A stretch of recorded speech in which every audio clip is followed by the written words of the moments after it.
Bien, ahora recibimos a nuestro siguiente invitado para analizar lo que veíamos en nuestro informe, este auge de la ultraderecha en la Unión Europea. Bueno, pues César Niño, profesor de la Universidad Santo Tomás, además experto en relaciones internacionales, bienvenido. Muchas gracias por la invitación. Bueno, podríamos decir que la realidad que está viviendo el mundo es el motor que impulsa a la ultraderecha para ganar más adeptos. ¿A qué me refiero?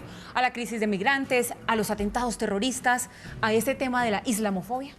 Sí, yo creo que no es un asunto solamente de extrema derecha, yo creería que también es un asunto de extremos. La extrema izquierda, como la extrema derecha, tiene un punto de convergencia y es ese tipo de cosas frente a que por fin están hablando los dos extremos, están uniéndose frente a un frente común. Y es hablar un poco tal vez de lo que repele tal vez Europa. Y es el asunto de no poder integrar lo que alguna vez quisieron integrar, que eran los musulmanes en Europa. Eso va más allá del escepticismo europeo, la crisis económica que viene desde 2008, tal vez son uno de los sentimientos que se están arrojando por el largo de Europa.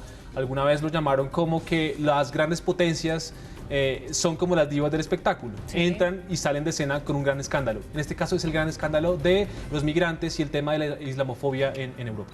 Pero bueno, sin lugar a dudas está creciendo algo que están llamando como el voto del miedo. Sí. Y es que la ultraderecha pues está encontrando allí un argumento muy importante de culpar a todos los migrantes de los actos de violencia que pasa, y resulta que nos estamos dando cuenta que no son los migrantes los que están perpetrando los ataques, sino que son personas nacidas en esos estados, seguramente que vienen de familiares, sí, claramente de otros países, pero ellos son nacidos y criados ahí. ¿Cómo manejar ese voto del miedo? Pues, y bueno, vuelvo un poco antes, y ni siquiera es solamente los ciudadanos que son descendientes de familias árabes, etcétera, sino también son los mismos europeos nacidos en Londres, nacidos en París, con apellidos franceses, apellidos ingleses, quienes se están radicalizando muchas veces en este tipo de organizaciones.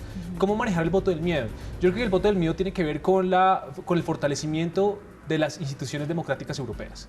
Y está sucediendo algo, y es que está quedando deslegitimada la institucionalidad de los partidos políticos tradicionales en Europa. Entonces vemos un vacío de poder vemos tal vez una serie de partidos políticos que se están resquebrajando, que quedaron un poco paquidérmicos, un poco enclavados en la Guerra Fría, y que incluso no han logrado satisfacer las necesidades de la población, como por ejemplo el estado de bienestar en los países nórdicos.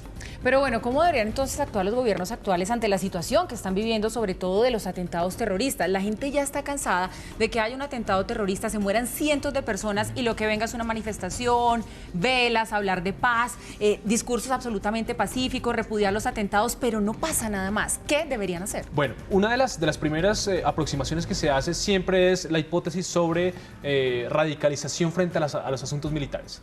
Y nos damos cuenta que esta no es la solución efectiva. ¿Por qué? Porque vemos que el terrorismo es una amenaza asimétrica, lo cual lleva a convocar a que los gobiernos trabajen frente a lo convencional para combatir algo no convencional. Y esto lleva a una asimetría de lucha, es decir, no hay compatibilidad de escenarios estratégicos para luchar contra un grupo terrorista. Es decir, miren lo que pasó el 13 de noviembre en París. Tan solo 8 personas pusieron en jaque a casi 28 países de la Unión Europea. Y esto lleva a pensar un poco más profundo que la estrategia no es solamente la condición militar. Y es porque recordemos que hay un principio básico de la economía, y es la ley marginal de rendimiento decreciente, que significa que no por más que yo le invierta algo, sucede que me va a traer más réditos o utilidades. Significa que hay un punto en el cual yo invierto tanto en cuestiones militares que empieza a perder incluso condiciones de legitimidad frente a los asuntos militares. Pero la gente no quiere ver gobernantes un poco más firmes. Se lo pidieron a François Hollande cuando los atentados, ¿no? No, y lo hizo. Es decir, vemos a un François Hollande que viene de un corte socialdemócrata, tal vez, con políticas tal vez un poco de ultraderecha frente a cerrar fronteras, por ejemplo.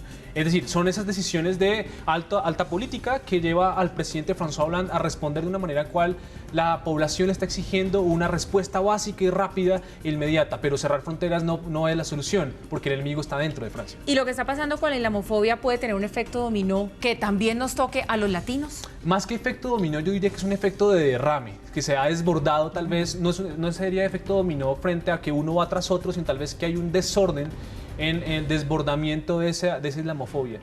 Y tal vez tiene que ver con eso, con la condición antimigrante, ¿no? Hoy vemos Europa ve al migrante como ese catalizador o como ese punto neurálgico por el cual hay una desestabilización dentro de Europa. Falta de empleo, se están llevando los empleos de los nativos, se están llevando incluso las condiciones de violencia, ahora son los protagonistas los migrantes, e incluso las condiciones de salubridad y salud pública en los países europeos.